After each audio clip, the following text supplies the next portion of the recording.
오늘 우리에게 주시는 하나님의 말씀은 시편 39편입니다.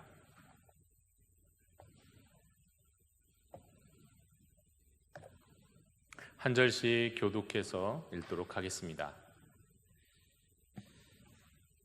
내가 말하기를 나의 행위를 조심하여 내 혀로 범죄하지 아니하리니 악인이 내 앞에 있을 때에 내가 내 입에 재갈을 먹이리라 하였도다.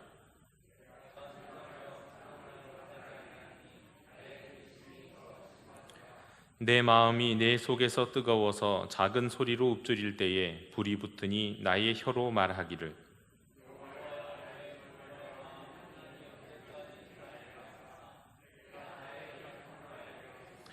주께서 나의 날을 한 뼘 길이만큼 되게 하심에 나의 일생이 주 앞에는 없는 것 같사오니 사람은 그가 든든히 서 있는 때에도 진실로 모두가 허사뿐이니이다.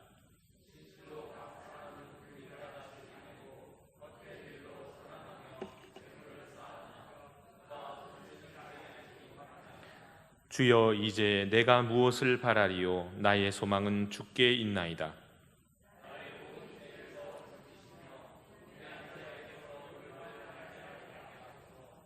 내가 잠잠하고 입을 열지 아니함은 주께서 이를 행하신 까닭이니이다.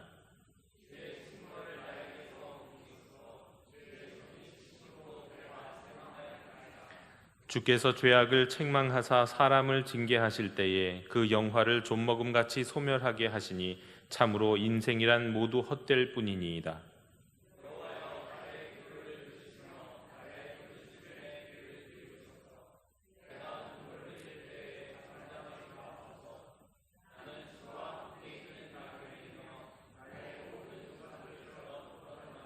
함께 읽겠습니다.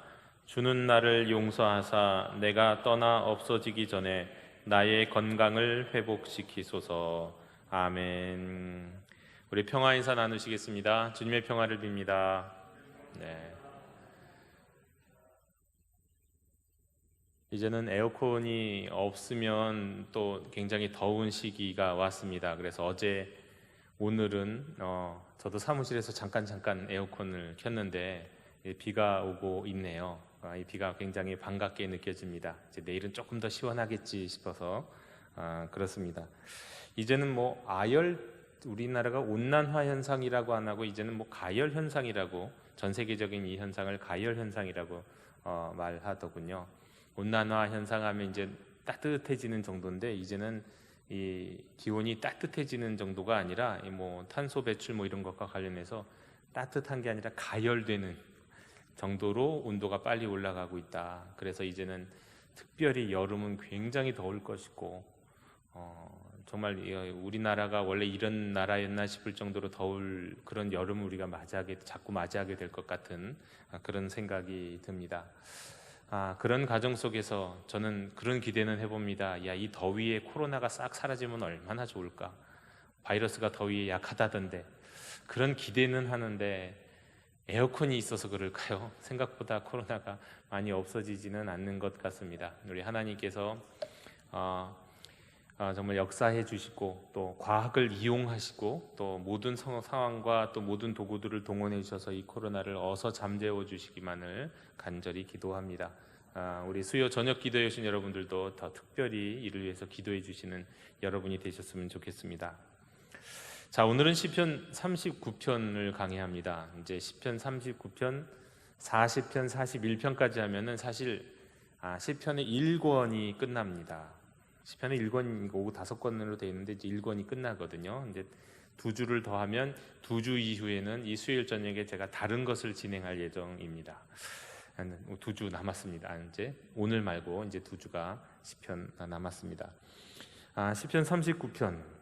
저는 예전에 시편을 이렇게 통독할 때 읽어보고 저도 묵상할 때 종종 읽어봤지만 이렇게 수요일 저녁마다 이 시간에 나누기 위해서 시편을 읽어보니까 시편이 제가 생각한 거랑 다른 부분들이 꽤 많이 있는 것을 저는 발견합니다. 앞에 시편에서는 이런 내용으로 우리가 읽을 수 있는 내용들이 뒤에서는 이런 식으로 정리가 되네. 마치 사상이 다르고 생각이 다른 시인들이 쓴 것 같은 느낌들이 막 들거든요. 그래서 굉장히 다양하구나. 생각보다 시편이 우리가 생각하는 것보다 훨씬 더 다양하구나. 제가 생각했던 것보다 다양한 믿음의 수준과 정도와 또 관점들을 가지고 있구나 하는 것을 발견하는데, 오늘의 말씀도 좀 이전에 제가 계속 강해오던 말씀하고 조금 다른 부분들이 있는 것 같은데, 그 점에 여러분들이 같이 주목해서 이 말씀을 나눠주시면 좋겠습니다. 자, 일단 시편 39편, 다윗의 시 인도자를 따라 여두둔의 형식으로 부르는 노래라고 시작되어 있습니다. 도대체 여두둔이 누구야? 여두둔 형식은 또 뭐야? 여두둔이란 이름은 성경에 나오죠. 네, 다윗 시대 성전 음악을 지휘하던 레위인 세 사람, 여두둔, 헤만, 아삽 세 사람이 있는데 그 중에 한 명이 여두둔입니다. 근데 이 여두둔 형식이라고 하면 도대체 어떤 형식일까? 오늘은 이 형식이 사라져 버려 가지고 알 수가 없어요. 중간에 이제 셀라도 나오는데 도대체 이 셀라가 뭔지 알 수가 없죠. 한번 추측은 해보잖아요. 변조를 말하는 걸까? 뭐 돌림을 말하는 건가? 더 격앙되게 부르, 더 크게 부르라는 건가? 뭐 이렇게 추측할 수 있죠. 이 여두둔 형식도 모르겠습니다. 아쉽습니다. 이 형식을 알 수만 있다면. 그런데 여하간 이 여두둔은 이 다윗 시대에 이제 성전 음악가였다. 성전 음악을 지휘하는 세 사람 중에 하나였다. 뭐 이 정도는 우리가 상식적으로 기억하고 시편 39편으로 나아가면 좋겠습니다. 1절에서 3절이 한 문단입니다. 그리고 4절에서 6절, 또 7절에서 10절, 11절에서 13절까지가 이제 한 문단인데, 그 문단별로 우리가 이 말씀들을 한번 나눠 보도록 하겠습니다. 1절을 우리 다시 한번 같이 읽어 볼까요? 시작. 내가 말하기를 나의 행위를 조심하여 내 혀로 범죄하지 아니하리니 악인이 내 앞에 있을 때에 내가 내 입에 재갈을 먹이리라 하였도다. 2절도 읽겠습니다. 내가 잠잠하여 선한 말도 하지 아니하니 나의 근심이 더 심하도다. 자, 이 부분을 읽어보면 이 앞부분에 나오는 이제 여러 시편하고 조금 다른 부분들이 있다고 말씀드려요. 왜냐하면 이제 앞에도 탄식, 하나님 앞에 자신의 아픔과 고달픔을 탄식하는 탄식 시편들이 있고, 또 원수를 저주하는 듯한 시편들이 있죠. 이 시간을 참여하신 분들은 분명히 다 들으셨습니다. 그런데 그런 시편들이 있는데 1절과 2절은 오늘의 시편은 적어도 악인에 대해서 또는 지금 자기의 상황에 대해서 하나님 앞에 막 토로하거나, 예를 들면은 하나님 어찌하여 나한테 이런 일이 계속 일어납니까? 이런 말씀이, 이런 불평이 없어요. 또 하나님 저 악인들을 나를 향해서 조롱하는 저들 좀 혼내주십시오, 이런 내용이 없습니다. 좀 달라요. 그래서 가만 묵상해 보면서 이 시편 39편은 좀 다르네, 조금 더 성숙한 시편 같다, 뭐 이런 생각이 일단은 들었습니다. 한번 보시죠. 내가 말하기를 나의 행위를 조심하여 내 혀로 범죄하지 아니하리니, 그럽니다. 내 혀로 범죄하지 않겠다는 이 표현이 사실 욥기에 나오는데, 욥기 31장에도 보면은 욥이 그런 얘기를 하거든요. 언제 내가 나를 미워하는 자의 멸망을 기뻐하고 그가 재난을 받게 해달라고 뭐 그렇게 하나님 앞에 구한 적이 있었습니까? 나 그런 적 없었습니다. 내 원수들이 잘못되는 것을 난 즐거워한 적이 없었습니다. 뭐 이런 식으로 고백합니다. 그런데 우리가 사실 이 앞서 나오는 시편들 중에서는 원수들이 잘못되는 걸 즐거워하는 듯한 내용들이 있거든요. 근데 욥도 그런 적 없다고 얘기했는데, 오늘 이 시편에서도 나는 원수들이 잘못된 것을 기뻐하지 않고 그들에 대해서 혀로 범죄하지 않는다는 말이, 나를 괴롭히는 사람들, 악한 자들에 대해서 내가 그들이 잘못된 것을 원하거나 기뻐하지 않는다, 이제 이런 표현인 겁니다. 예.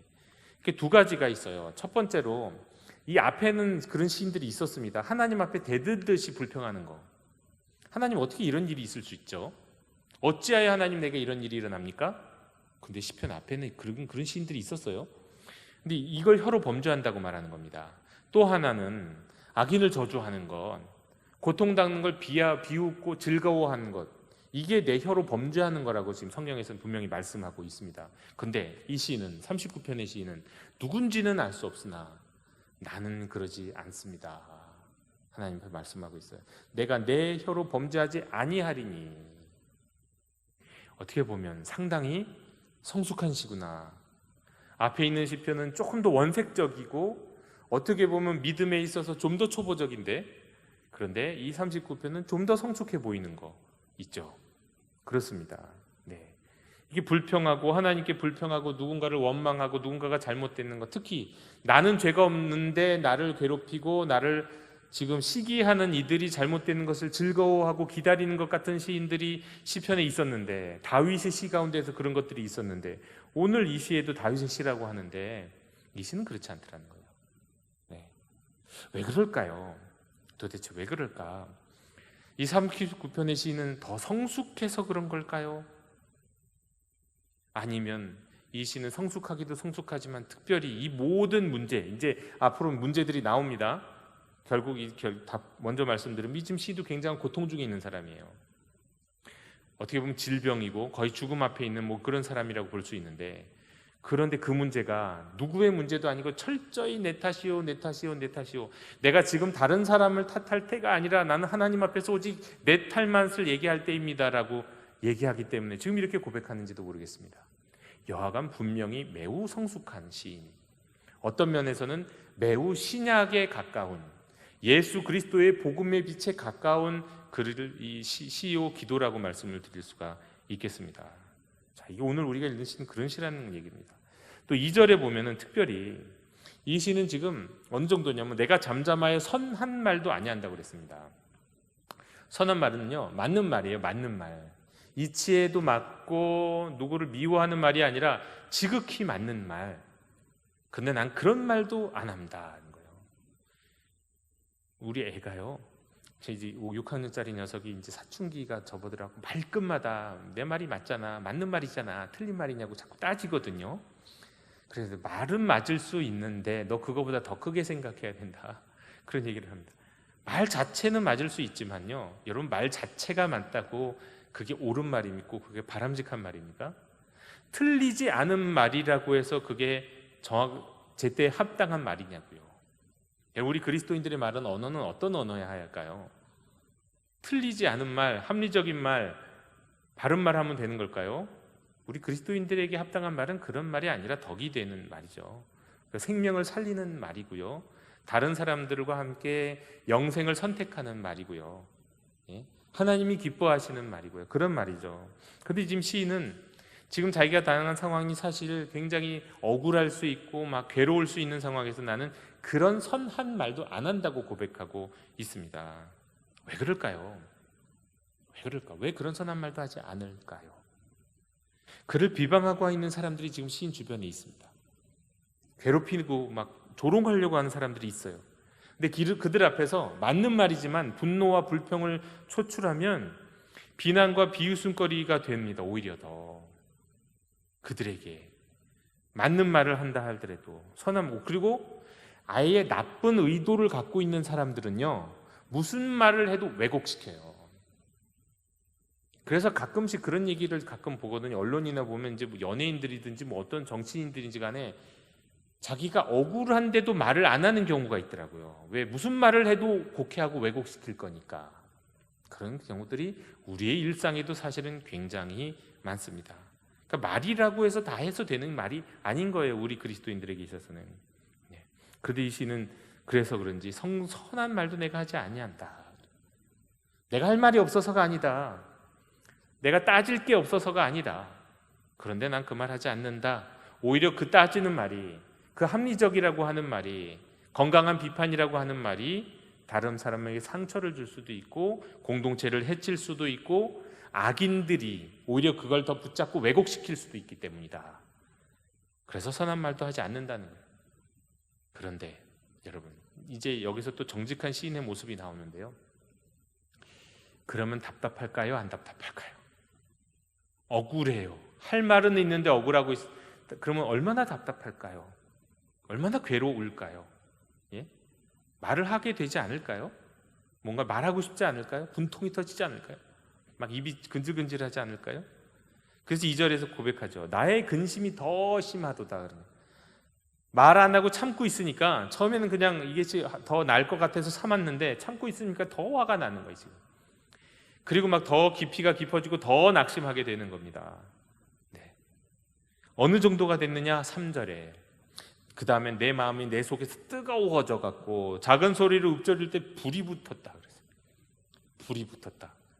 와, 폭발한 거죠. 어떤 의미에서는 폭발한 거죠. 내 마음이 뜨거워서 폭발했다. 근데 여기서 작은 소리로 읊조릴 때, 이게 사실 오늘 이 말씀을 전체적으로 해석하는데 핵심 키워드입니다. 작은 소리로 읊조린다는 건 성경마다 번역하는 게 다 다른데, 대부분의 성경에서는 이 작은 소리로 읊조린다는 것을 뭐라면 엄청나게 분노했는데 크게 터뜨리진 않고 그냥 나 혼자 그냥 중얼중얼한다는 뜻으로 그렇게 해석합니다. 나름대로 참고 있는 거예요. 그러나 말은 하는 거고, 뭐 다른 사람 들으라고 말하는 게 아니에요. 그냥 중얼중얼하는 정도. 어떻게 보면 분노의 신음소리, 뭐 이 정도라고 말씀드릴 수 있을 거예요. 뉘앙스로 따지면 그 정도로 해석하는 것 같아요, 보통의 성경에서는. 하지만 NIV 성경이라든가 또 이제 제가 이 말씀을 볼 때는 이 작은 소리로 읊조린다는 말은 정확한 원어를 따지면 이게 묵상하다의 뜻이에요. 성경에서 묵상하다는 뜻이 뭐라고요? 읊조린다, 중얼중얼한다, 중얼중얼한다. 작은 소리로 나의 귀에만 들릴 정도로 그 묵상하다의 의미가 있거든요. 여러 단어들이 있지만, 그런데 여기 이 의미는 작은 소리로 읊자는 게 묵상한다는 의미가 있어요. 이렇게 생각할 수 있는 겁니다. 지금 이 사람이 근심이 막 더 심해졌죠. 억울하죠. 그래갖고 내 마음의 속에 막 불이 나요. 불이 나. 그 불이 날 때 이 시인이 선택한 게 뭡니까? 묵상인 겁니다. 불이 날 때 사실 불 나면 성경 안 읽혀지거든요. 여러분, 불 나면 기도가 안 돼요. 사실은 안 됩니다.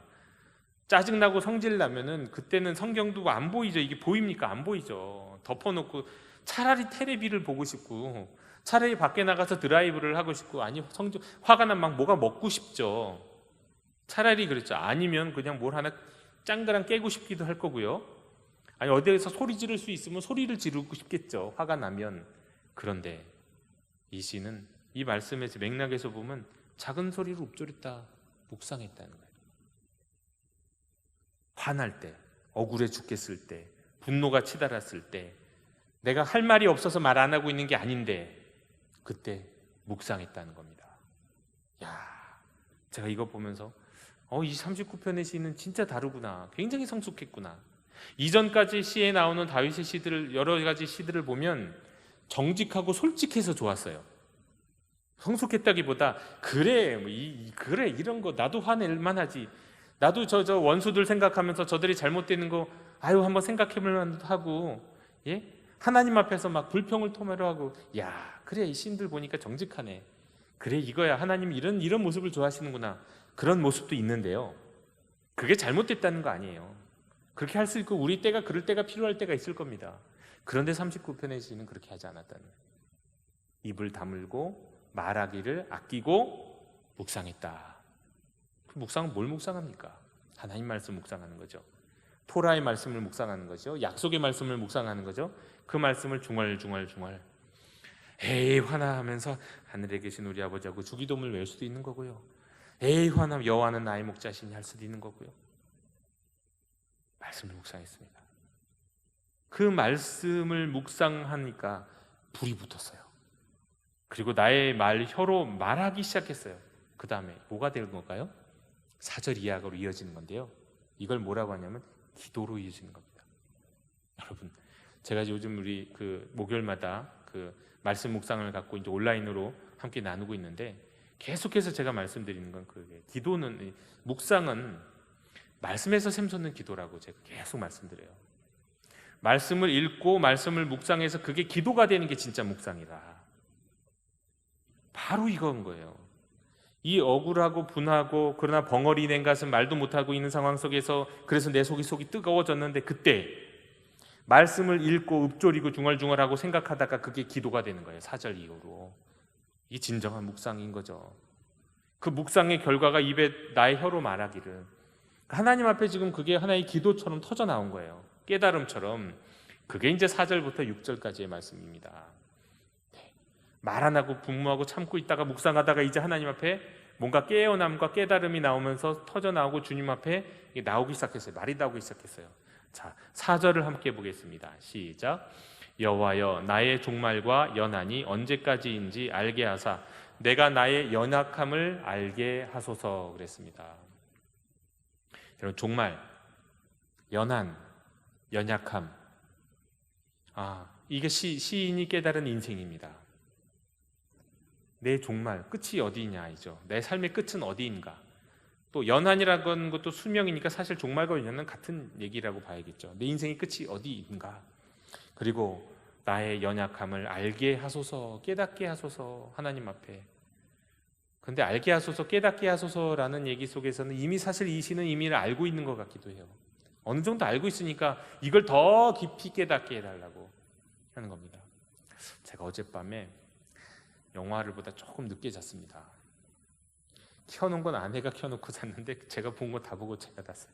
한번 보다 보니까 끝까지 보게 되는데 무슨 영화냐면 오래전에 그 뭐 토요 명화 뭐 이런 거 있잖아요. 주말의 명화 이런 데서 나올 만한 영화인데 딥 임팩트라는 영화입니다.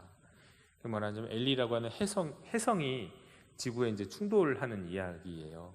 그걸 이제 어떤 기자가 알아내고 뭐 하면서 이제 지구에서 벌어지는 일들인데 뭐 핵폭탄을 갖고 쏘려고 갔는데 뭐 처음에 실패하고 이제 우리 다 죽었다 해갖고 이제 미국이나 각 나라에서 이제 대피소 같은 거로 대피시키고 그때 대피소에 대피할 때 모두가 들어갈 수가 없는 거예요.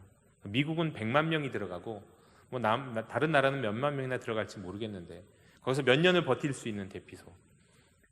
그런데 어떤 사람들은 선택하고 되고 어떤 사람은 선택 안 되잖아요. 선택된 사람과 선택 안 된 사람, 그리고 한 가족 안에서도 그래요. 그런 일이 일어나고 막 그래요. 그런 상황 속에서도 결국 이제 누구를 택하느냐 할 때 역시 미국 드라마는 결국 가족을 택해요. 가족을 택하면서 보십시오. 정말 왜 그 혜성이 지구를 충돌하면은 그 앞에서 인간이 별 방법이 없고 별 수가 없는 겁니다. 네. 아무리 부자였던 사람들도 방법이 없어요. 지구가 다 엄청나게 높은 몇백 미터 되는 쓰나미로 덮여버리고 한번 싹 쓸고 지나가고요. 그리고 해는 사라져버리고 완전히 빙하기가 오고 동물들도 다 죽고 땅 위에 있는 동물 아무것도 못하는 거예요. 그 마지막 순간이 되었을 때 이제 그게 며칠 안 남은 거예요. 이제 며칠 안 2주일 남았고 이제 열흘 남았고 막 점점 다가오는 거예요. 그야말로 나의 종말과 그리고 나의 연약함을 느끼는 겁니다. 제가 그거 보면서 생각해보면 내가 지금 저 상황이면 나는 누구를 챙길까? 난 뭘 할까? 계속 생각하면서 그 영화를 봤어요. 내가 그때 챙길 물건이 있을까? 만약에 저런 상황에서 하나라도 내가 여기서 아이패드가 있는데 이 아이패드를 챙길까? 이거 중요한데? 안 챙기겠더라고요. 이런 거 뭘 챙기겠냐고요. 안 챙기기. 그냥 가족을 챙기지. 딴 거 챙길 게 없겠더라고요. 그러면서 하나님 앞에서 내 인생을 또 정리해야죠. 네. 그러니까 나의 종말과 연한과 연약함을 알게 해달라는 이 시인의 이 말씀이 그냥 확 와닿더라고요. 정말 끝이 와. 점점 가까워. 이제 혜성이 부딪히면 끝나고요. 엄청난 쓰나미가 오면 그 앞에서는 이겨낼 장사가 없어요. 그냥 같이 죽는 거예요. 그럴 때는 내 자식을 또 내 아내를 누구를 찾아가는 거죠. 내 부모님을 찾아가는 거죠. 같이 그냥 나는 살 수 있어도 같이 죽기도 같이 죽는 거 그런 거죠. 거기서 인간의 연약함, 한없는 연약함 이걸 알게 해달라는 겁니다. 이거를 알게 해달라고 지금 기도하는 거예요. 그렇기 때문에 어떻게 됐습니까? 5절에 또 보면 5절 같이 읽어볼까요? 시작. 주께서 나를 한 뼘 길이만큼 되게 하시매 나의 일생이 주 앞에는 없는 것 같사오니 사람은 그가 든든히 서 있는 때에도 진실로 모두가 허사뿐이니이다. 6절도 읽겠습니다. 진실로 각 사람은 그림자같이 다니고 헛된 일로 소란하며 재물을 쌓으나 누가 거둘는지 알지 못하나이다. 이렇게 기도했기 때문일까요? 아니면 이미 이것을 알고 있었을까요? 묵상했기 때문에 이런 깨달음이 하나님 앞에 고백으로 나왔을까요? 시는 알고 있습니다. 나의 날을 한 뼘 길이만큼 되겠다. 한 뼘이 뭘까요, 여러분? 요걸까요? 요게 한 뼘일까요? 근데 히브리인들에게 한 뼘은 엄지손가락 빼고 요 사이가 요게 한 뼘이랍니다. 그러니까 10cm가 안 된다는 거예요. 7, 8cm 요 정도가 한 뼘이래요. 내 인생이 그 한 뼘밖에 안 된다는 거예요. 한 뼘이면 얼마나 작습니까? 잡히는 거죠. 한 번에 잡힐 만큼 거리. 내 인생이 그것밖에 안 된다는 겁니다. 그리고 나의 일생이 주 앞에는 없는 것 같다. 주 앞에는 없는 거나 같다. 이걸 어떤 표현이냐면 이게 바다 가운데 물 한 방울이라는 느낌인 거예요. 뉘앙스가. 이 바다에 물 한 방울밖에 안 되는 그런 주 앞에는 없는 것 같은 그런 작은 짧은 인생이라는 거죠. 영화에서도 어마어마한 쓰나미가 그냥 들이닥치고 그냥 도시가 다 그냥 쓰러져 가는데 그 안에 있는 그 가족 두 사람, 아빠와 딸이 나오는데 그건 점도 아니에요. 그거는 물방울이에요. 그냥 저들이 이 땅에 살 때는 이런저런 일을 하면서 뭐 텔레비에도 나오고 뭐도 나오고, 그런데 점이네. 저 아무것도 아니지. 주 앞에는 없는 것과 같아요. 쓰나미 앞에서도 아무것도 없는 것과 같은데 하나님 앞에서 우리는 다 없는 것 같은 존재죠. 그리고 사람은 그가 든든히 서 있는 때에도 진실로 모두가 허사뿐이다. 허사. 이 허사는 입김이에요. 입김. 차가운 겨울에 한번 후 불면 요 입에 잠깐 나오는 입김. 이 입김이 사라지는데 1초나 걸릴까요? 1초면 사라지죠. 그냥 후 하면은 입김이 1초면 사라지죠. 그게 인생이다. 네, 이걸 깨닫는 거죠. 그리고 그걸 하나님 앞에 고백하는 거죠. 6절에도 진실로 각 사람은 그림자같이 다닌다 그랬습니다. 그림자는 허상이잖아요. 실물을 반영하는 거죠. 실물은 다른 데 있는 거, 이건 가짜이죠. 가짜. 그런데 그림자만 쫓아다니면 어떻게 될까요? 허상을 쫓아다니는 거죠. 그런데 그 그림자같이 다니고 헛된 일로 소란하다. 그냥 허상을 쫓아다니면서, 영원히 허상을 쫓아다니면서 헛된 일로 소란하고 마지막에 재물을 쌓아주면 누가 거둘는지 알지 못한다. 야, 제가 이런 말씀 여러 번 드렸죠. 여러분이 그러니 돈 많이 벌면 그거 누가 가져가는 겁니까? 돈 많이 벌면 며느리가 가져간다니까요. 돈 많이 벌어서 어디다가 쓰시게요? 자식들이 여기 물려줄 수 있으면 물론 그것도 좋을 수는 있어요. 마음이 든든하니까. 그런데 그 아무리 많으면 그 1조가 있건 10조가 있건 뭐 1000억이 있건 어디다가 그 돈을 가져가냐입니까? 아무것도 안 가져가고 누가 거둘는지 알지도 못합니다. 그게 자식에게 간다는 보장도 없습니다. 이 시인은 그것을 깨달았고 지금 하나님 앞에 이걸 고백하는 겁니다. 사람들을 정말 허상 쫓아다니다가 막 소란하게 다닌다는 것. 돈 벌려고 뭔가 성공하려고 허상 쫓아날 요란하게 막 다닌다는 거죠. 이리저리. 왜 4절에서 6절, 이거는 도대체 저는 그런 마음이 들어요. 왜 4절에 6절이라고 하는 것, 이 말씀은 어떻게 보면 묵상하다가 지금 깨달은 깨달음인데, 이런 고백을 하나님 앞에 굳이 할 필요가 있나? 하나님 다 아시는데. 이건 시인의 깨달음인 거죠. 그러면서 시인은 사실 이렇게 하나님 앞에 고백하고 있는 겁니다. 하나님, 내가 나의 초라함을 압니다. 인간의 초라함을 압니다. 아무리 잘났다고 하는 사람들 많지만 그 초라함을 제가 아는데, 이럴 때 인간의 초라함을 아는 이런 상황 나는 처져 이거 다 압니다. 그리고 이제 7절로 이어지는 겁니다. 7절, 인간은 초라하고 허황된 존재다 하면서 7절 함께 읽겠습니다. 시작. 주여, 이제 내가 무엇을 바라리요? 나의 소망은 주께 있나이다. 내 삶과 인간의 허망함을 더 깊이 깨달으면 깨달을수록 무엇을 보게 되는 겁니까? 하나님을 보게 되는 거죠. 그 빛이 더 밝아지는 거죠. 네? 그런데 정반대의 사람들도 있습니다. 여러분, 인간의 자신의 인생이 허무하다고 생각하고 정반대의 길로 가는 사람, 두 가지 길로 가는 사람이 있습니다. 허무하기 때문에 막 사는 사람이 있고요. 그러니까 허무하기 때문에 자신의 인생을, 그러니까 막 산다는 건 자신의 인생을 귀히 여기지 않고 내던져 버리는, 거의 자살하는 사람도 있죠. 허무주의에 빠져갖고. 그런데 그리스도인들은, 하나님의 사람들은 인생의 허물을 깊이 깨달으면 무엇을 봅니까? 비로소 하나님을 보는 거예요. 하나님이 밝아지는 거예요. 인생의 허무함이 깊어지면 깊어질수록 더욱 완전하고 더욱 영원한 것을 추구하게 됩니다. 이게 비관론자들과의 차이이죠. 지금 시인은 그 인생의 허무함을 깊이 깨달았습니다. 어떤 상황에서요? 일단 억울한 상황에서, 말도 못하고 있는 상황에서 화가 막 났는데 그때 하나님의 말씀을 묵상했더니 거기에서 터져나오는 깨달음, 그 깨달음을 통해 인생의 허무함을 알게 됐고, 인생이 허무한 줄 알았더니 하나님이 보이더라. 이제 내가 무엇을 바라리요? 나의 소망은 오직 주님께만 있습니다. 주님만 보이는 거예요. 세상과 나는 간대 없고 오직 주님만 보이는 겁니다. 그리고 이제 8절부터 또 기도를 시작합니다. 이제 현실적인 기도를 또 드려요. 시편은 그래요. 하늘까지 올라갔다가 영광스럽게 올라갔다가 다시 또 땅에 내려와서 현실적인 기도를 하나님께 드려요. 매우 인간적이라고 그랬잖아요. 다 이렇게 땅에 뿌리 박은 영성이라니까요. 현실에 뿌리 박은 영성. 8절. 나를 모든 죄에서 건지시며 우매한 자에게서 욕을 당하지 아니하게 하소서. 9절 함께 읽겠습니다. 9절 10절 함께 읽습니다. 내가 잠잠하고 입을 열지 아니함은 주께서 이를 행하신 까닭이니이다. 주의 징벌을 나에게서 옮기소서. 주의 손이 치심으로 내가 쇠망하였나이다. 시인은 여기를 딱 읽어보면 시인은요 구약 사람이에요. 여전히 어떤 의미냐면은 시인은 모든 고난과 고통, 특별히 자기가 갖게 된 질병의 원인은 자기 죄라고 말하고 있어요. 전 지난주에도 말씀드렸지만 구약 시대나 과거 시대에는 병을 자기의 죄 때문이라고 생각했어요. 물론 신약 시대에도 병과 죄가 완전히 구분되진 않았지만 예수님은 분명히 또 정리해 주셨죠. 그게 죄 때문만은 아니라고. 하나님의 영광을 위해서도, 하나님이 하시는 일을 위해서도 그런 일이 일어날 수 있다고. 나서부터 못 본 사람 그럴 수 있는 거거든요. 이것처럼 신약에서는 주님이 다시 해석하셨지만 구약의 사람들은 아프거나 빨리 죽거나 그러면 그게 다 죄 때문이라고 생각했어요.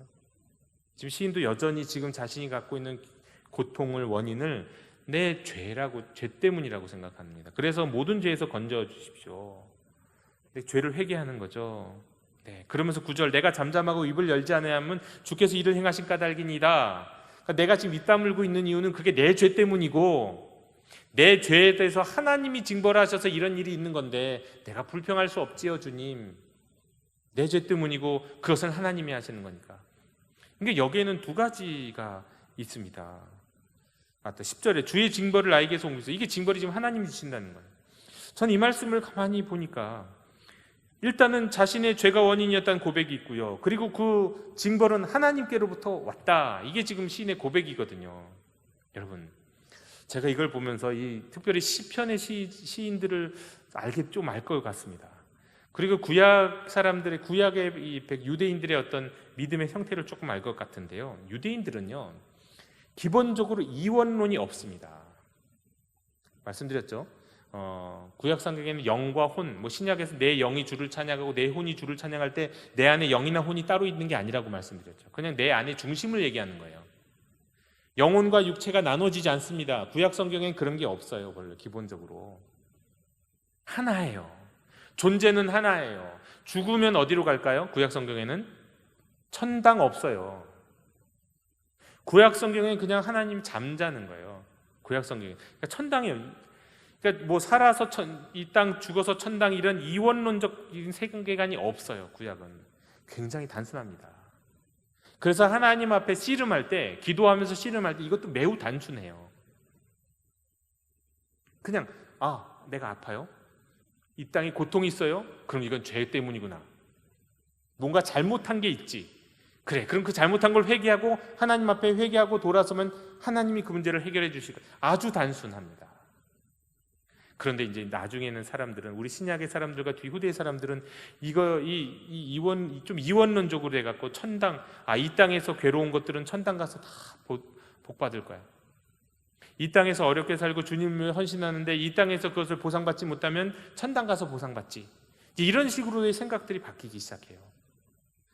그러니까 이 땅에서의 문제를 이 땅에서 씨름하지 않고 천당으로 가져가 버리죠. 이원론적인 생각들을 하게 되고 분리가 되기 시작해요. 이런 것들이 또 어디서도 우리가 볼 수 있냐면, 제가 지난주에도 말씀을 드렸는데 어떤 목사님이 그런 말씀하셨다고 했죠. 어떤 고난과 고통에 대해서, 특히 이 코로나19에 대해서 이게 하나님의 계획은 아니지만 하나님의 뜻은 있다. 여러분, 이게 어떻게 보면 굉장히 은혜로운 표현이지만 어떻게 보면 굉장히 말을 꼬는 거죠. 되게 합리화시키는 말이기도 한 겁니다. 그런데 이제 이렇게 이해하고 시작하면 굉장히 은혜가 되는 게 맞아요. 이해가 되니까요. 그래, 하나님이 나 고통스러운 걸 원할 리가 절대로 없어. 내가 생각해도 신약적인 의미에서 보면 그래요. 그런데 구약에서는 사람들이 단순해갖고 이론론적에서 하나님이 안 하시면 누가 이 일을 하리 이거예요. 아프고 고통스럽고 징벌을 받는 일들 하나님이 안 하시면 그걸 누가 해? 그리고 하나님이 나쁜 분은 아니고 하나님은 정의로운 분인 것은 틀림없으니까 결국 그거는 죄 때문이야. 아주 단순하죠. 이게 구약의 생각이에요. 구약시대 유대인들의 생각이고 이게 또 시인의 생각인 겁니다. 그래서 하나님 앞에 씨름하는 방법도 단순해요. 그래서 또 그런지 해결도 단순해요. 그런데 여기에다가 어떻게 보면 신학적인 생각들, 뭐 이런 생각들을 다 붙여갖고 막 말을 만들기 시작하면 그때는 은혜로운 것 같으나 그렇지 않을 수도 있죠. 나중에는 더 꼬이는 일도 생기는 겁니다. 자, 보십시오. 일단 시인은 이 모든 게 나의 죄 때문이다. 그리고 죄에 대해서는 하나님이 심판하시기 때문에 이건 하나님이 내리신 징벌이다. 그러면 이 문제를 해결하는 방법은 뭡니까? 내 죄가 해결이 되면 되죠. 그리고 하나님이 마음을 돌리시면 되는 겁니다. 다른 건 없어요. 여기에다가 사탄이 뭐 공격하고 이런 거 없어요. 악한 영이 공격하고 이런 거 없어요. 하나님만 마음 돌리시면 끝. 단순해요. 그런데 또 이제 나중에는 어떤 일들, 그 신약이나 또 요즘도 그 영적 전쟁 얘기하는 분들은 자꾸 거기다 뭘 갖다 집어넣냐면 중간 지대를 자꾸 넣어요.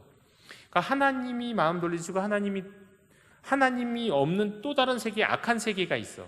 물론 악이라는 것이 있고 죄라는 것은 분명히 있지만 악한 영의 세계가 있어갖고 그 영들이 인간을 괴롭히고 그 영들이 인간을 공격한다고 생각해요. 하나님 외에 다른 힘을 집어넣어 버려요. 그런데 구약에서는 안 그랬다는 거예요. 그래서 단순하는 거예요. 이건 하나님만 마음 돌리시면 끝. 사탄 같은 건 생각할 필요도 없어. 마귀 같은 것 생각할 필요도 없어. 내가 죄에 하나님 앞에 고백하고 내가 하나님 앞에 진짜 참회하고 그리고 하나님이 마음을 돌리셔서 나를 불쌍히 여기시면 나는 구원받아. 단순하죠. 이런 세계관을 갖고 있는 것이 구약의 세계관입니다. 그래서 오늘도 지금 그렇게 고백하고 있는 겁니다. 단순하죠. 근데 이런 것들이 틀린 건 아니에요. 어떤 면에서는 우리와 조금 세계관이 다를 수 있고 신약의 관점, 복음의 빛에서 보는 거랑 조금은 다를 수도 있지만 우리가 우리 일상과 우리 삶의 문제들을 해결할 때는 이런 관점으로 생각하고 해결할 수도 있는 겁니다. 실제로 오늘날은 좀 이런 필요가 있을 정도이죠.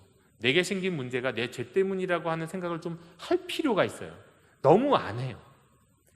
너무 안 해서 문제예요. 너무 안 해서.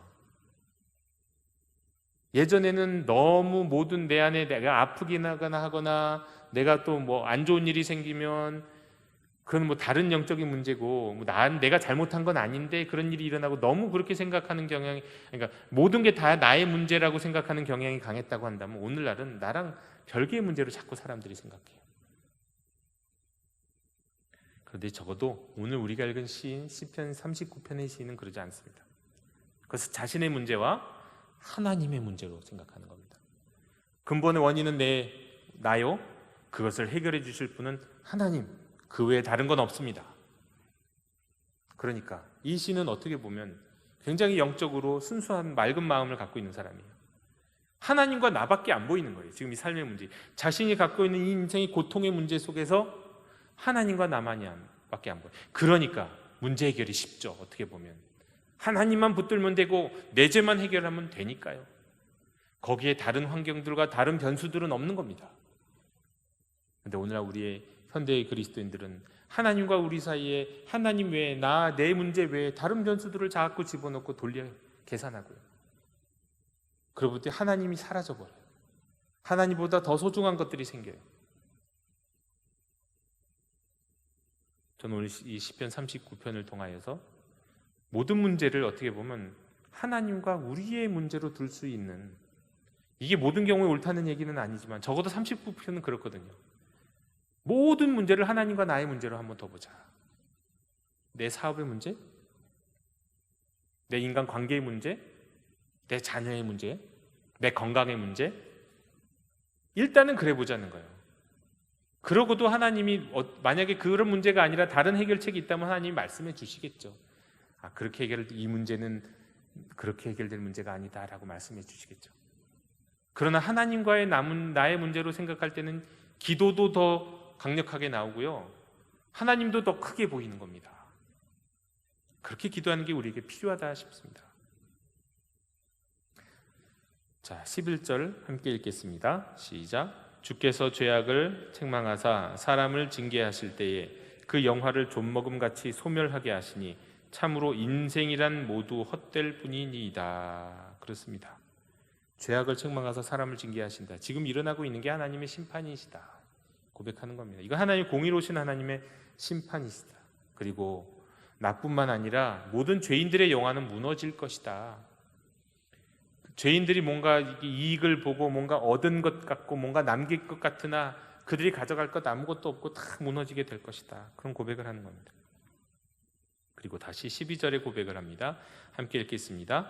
여호와여, 나의 기도를 들으시며 나의 부르짖음에 귀를 기울이소서. 내가 눈물 흘릴 때에 잠잠하지 마옵소서. 나는 주와 함께 있는 나그네이며 나의 모든 조상들처럼 떠도나이다. 나그네는 성경에서 가장 불쌍한 사람 중에 한 명입니다. 아무데도 의지할 바 없고요. 나그네가 지나가다가 누구 동네 사람한테 한 대 얻어맞으면은요, 그 사람은 누구한테 하소연할 수가 없어요.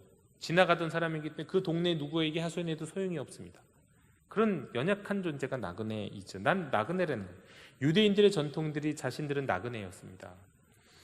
내가 나그네와 같은 존재이니까 주님 내 기도를 들으시고 나의 부르심에 귀를 기울여 주시고 내가 눈물을 흘릴 때 잠잠하지 말아 주십시오. 하나님 앞에. 지금 시인은 하나님만 보이는 거예요. 문제가 보이기보다 일단 하나님만 보이는 거예요. 하나님. 그래서 단순하게 기도할 수 있는 겁니다. 다른 변수는 없고 오직 하나님과 나.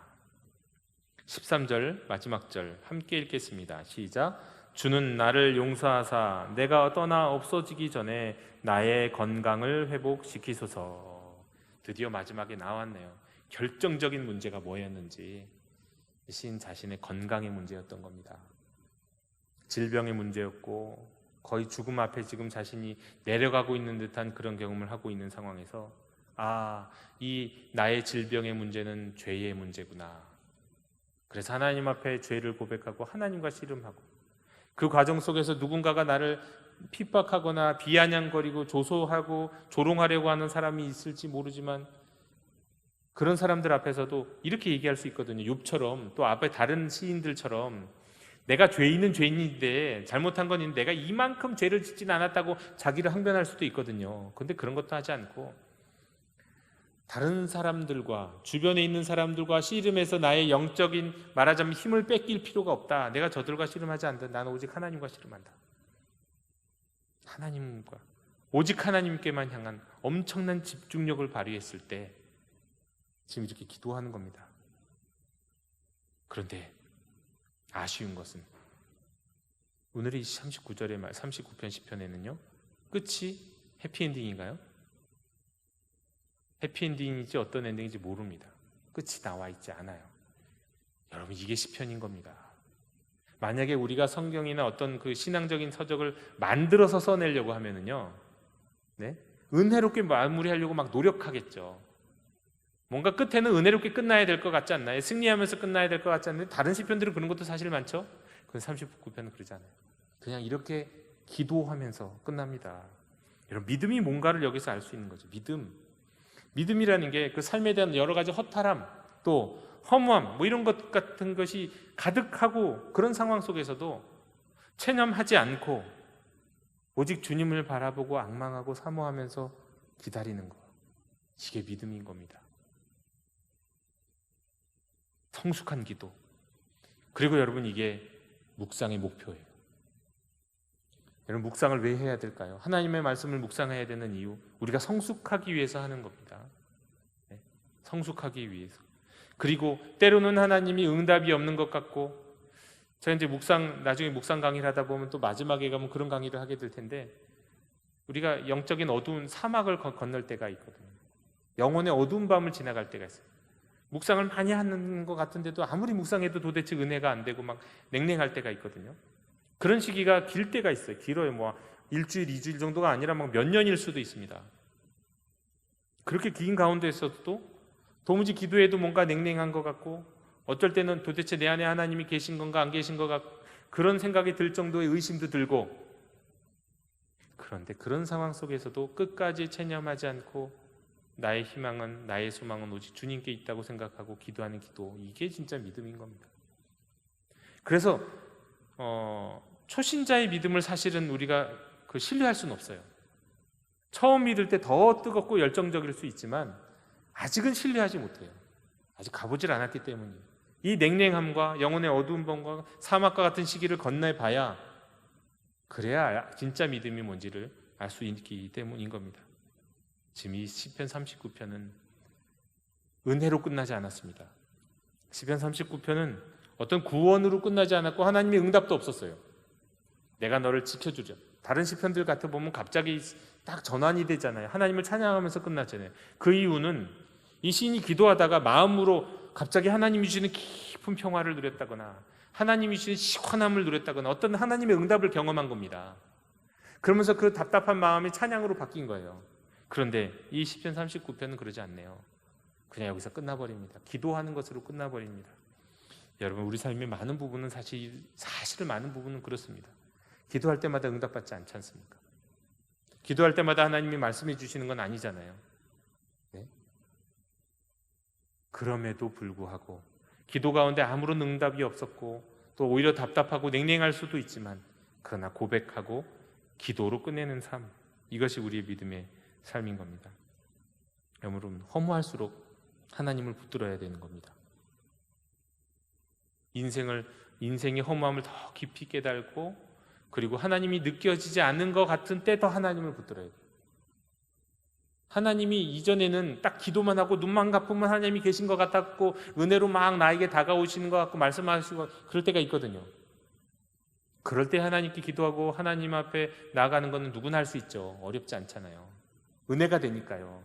찬양만 하면 눈물이 흘러내려오고 말씀만 들으면 막 그냥 저 나한테 해주시는 말씀이 하고 은혜가 오고 그럴 때면 그럼 누구나 그럴 때는 은혜롭게 신앙생활 할 수 있는 거죠.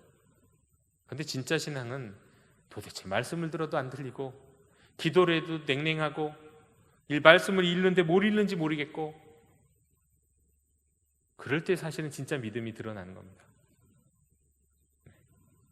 그리고 생각하면 생각할수록 인생은 허무한 것 같고 오히려 그럴 때 진짜 믿음이 드러나는 시편 39편은 그래서 성숙한 사람의 기도인 겁니다.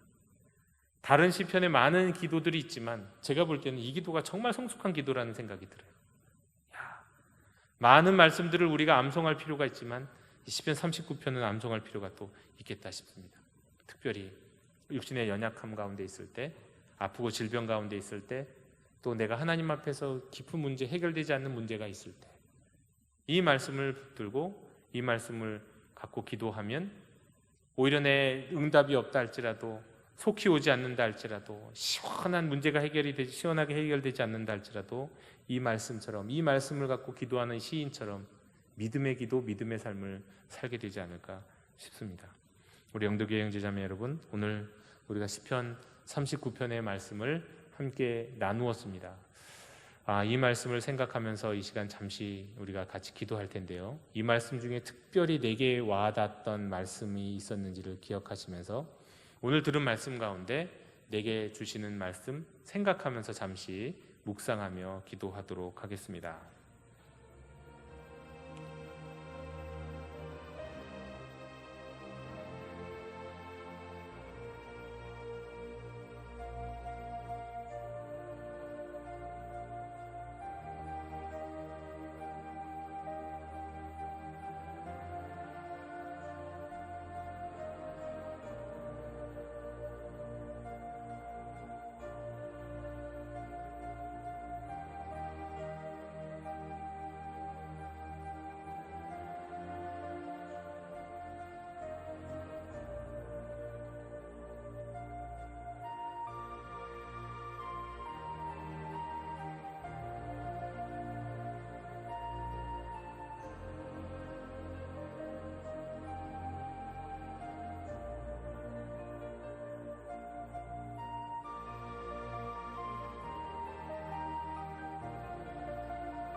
하나님, 저희로 저희의 혀가 범죄하지 아니하도록 인도해 주시옵소서.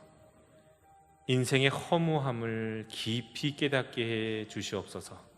허무함이 깊어질수록 오직 나의 소망은 주께 있다고 주님을 크게 바라보는 사람 되게 해 주시옵소서. 그렇게 하나님과 나만이 서 있는 영적인 그 자리에서 주님과 나만이 있는 그곳에서 하나님 바라보며 하나님 의지하며 기도하는 저희들 되게 해 주시옵소서. 그리고 그 과정 속에서 속히 응답이 오지 않는다 할지라도 실망하고 낙심하고 기도를 포기하는 것이 아니라 끝까지 하나님을 바라보고 신뢰하며 기도하는 주님의 자녀 되게 해 주시옵소서. 예수 그리스도 이름으로 기도하오며 이제는 주님이 가르쳐 주신 기도를 함께 드리오니 하늘에 계신 우리 아버지, 아버지의 이름을 거룩하게 하시며 아버지의 나라가 오게 하시며 아버지의 뜻이 하늘에서와 같이 땅에서도 이루어지게 하소서. 오늘 우리에게 일용할 양식을 주시고 우리가 우리에게 잘못한 사람을 용서하여 준 것 같이 우리 죄를 용서하여 주시고 우리를 시험에 빠지지 않게 하시고 악에서 구하소서. 나라와 권능과 영광이 영원히 아버지의 것입니다. 아멘.